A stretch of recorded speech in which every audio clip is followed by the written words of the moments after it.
नमस्कार. पुन्हा एकदा स्वागत आहे एच.एस.के मराठी जी.के या यूट्यूब चॅनलमध्ये. आजचा पहिला प्रश्न बघूया. भारतीय राष्ट्रीय काँग्रेसची स्थापना कुठे झाली होती? बघा, भारतीय राष्ट्रीय काँग्रेसची स्थापना ही मुंबई येथे झाली होती. पुढचा प्रश्न बघूया. अनंत लक्ष्मण कान्हेरे यांनी कोणत्या ब्रिटिश अधिकाऱ्याची हत्या केली होती? A.M.T. जॅक्सन यांची हत्या केली होती.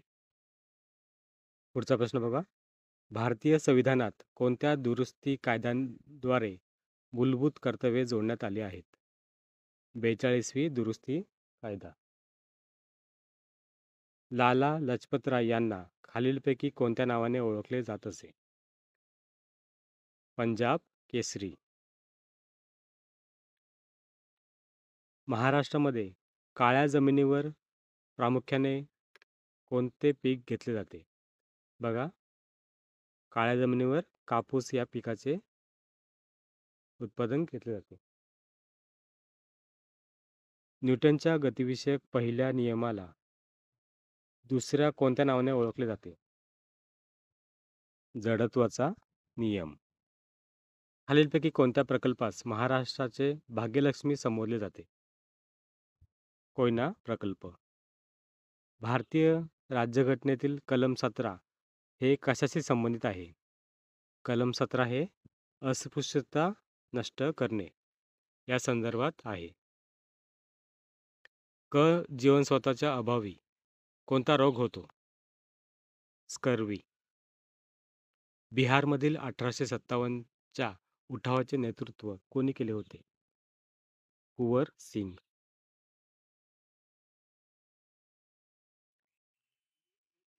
भारतातील सर्वात मोठे खाऱ्या पाण्याचे सरोवर कोणते आहे? भारतातील सर्वात मोठे खाऱ्या पाण्याचे सरोवर सांभर तलाव. डेक्कन क्वीन ही रेल्वे कोणत्या मार्गावर धावते? डेक्कन क्वीन ही मुंबई ते पुणे.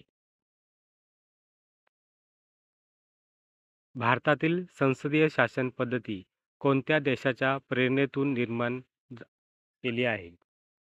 इंग्लंड या देशाच्या प्रेरणेतून निर्माण केली आहे. पुढील प्रश्न बघा. अल हिलाल या वृत्तपत्राशी कोण संबंधित आहेत? अबुल कलाम आझाद. भारतरत्न या पुरस्काराने सन्मानित केलेले महाराष्ट्रातील पहिले व्यक्ती कोण? महर्षी धोंडो केशव कर्वे. नमो शेतकरी महासन्मान निधी योजना कोणत्या सरकारने सुरू केली आहे? नमो शेतकरी महासन्मान निधी महाराष्ट्र सरकारने सुरू केली आहे. उजनी धरण जलाशयाच्या परिसरात कोणते पक्षी मोठ्या प्रमाणात आढळतात? फ्लेमिंगो. महात्मा गांधींनी सत्याग्रह हे तत्वज्ञान कोणत्या दोन मुख्य मूल्यावर आधारित आहे असे मानले होते? सत्य आणि अहिंसा. 34वा व्यास पुरस्कार 2024 कोणाला देण्यात आला आहे? सूर्य बाला. पुढील प्रश्न बघा. उमेद मॉल योजना कोणत्या क्षेत्राशी संबंधित आहे? उमेद मॉल ही योजना महिलांसाठी आर्थिक सबलीकरण या योजनेशी संबंधित आहे.